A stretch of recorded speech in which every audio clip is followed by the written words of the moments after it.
اس کے بعد اس سورہ مبارکہ میں ایک خاص چیز یہ بیان ہوئی ہے کہ قل یا عبادی الذین اسرفوا علی انفسہم، اے پیغمبر صلی اللہ علیہ وسلم آپ میرے بندوں سے، ان بندوں سے کہ جنہوں نے اپنی جانوں پر ظلم کیے ہیں، یعنی بڑے گناہ کیے ہیں، میرے جو بڑے گناہ گار بندے ہیں، اے پیغمبر صلی اللہ علیہ وسلم آپ ان سے کہہ دیجئے کہ لا تقنطوا من رحمت اللہ، اللہ کی رحمت سے مایوس نہ ہو، اللہ کی رحمت سے مایوس نہ ہو، ان اللہ یغفر الذنوب جميعا، بے شک اللہ تعالیٰ سارے کے سارے گناہ معاف کر دے گا۔ یعنی مایوس ہونے کی ضرورت نہیں۔ یہ بھی بڑی ایک اہم چیز ہے کہ بعض لوگ ہوتے ہیں کہ ان سے جب گناہ ہوتے ہیں تو ان کو کوئی بتانے والا نہیں ہوتا کہ اللہ معاف بھی کرنے والا ہے، تو بڑے مایوس ہو جاتے ہیں۔ جیسے واقعہ بھی مشہور ہے، حضور علیہ السلام نے بنی اسرائیل کا ایک واقعہ سنایا تھا کہ جس نے 99 قتل کیے تھے، تو وہ کسی نیک بندے کے پاس چلا گیا تو اس نے کہا کہ مجھے معافی مل سکتی ہے اگر میں توبہ کروں، تو اس نے کہا نہیں معافی مل سکتی، تو اس نے اس کو بھی قتل کر دیا۔ اس نے کہا نہیں معافی مل سکتی، تو پھر ٹھیک ہے یہ کام میں کرتا رہوں گا۔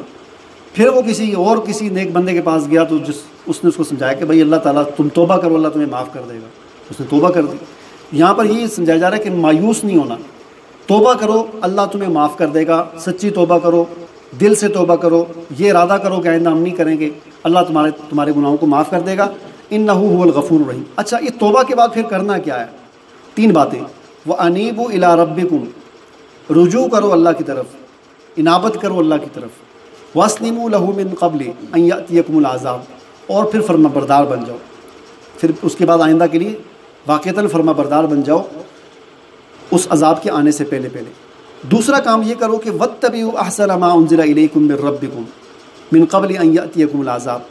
جو اللہ نے تمہاری طرف جو نازل کیا اس کی اتباع کرو، یعنی قرآن کی اتباع کرنا شروع کر دو۔ بغتتاً ان یأتیکم العذاب بغتتاً وانتم لا تشعرون، یعنی وہ جو عذاب اچانک آئے گا،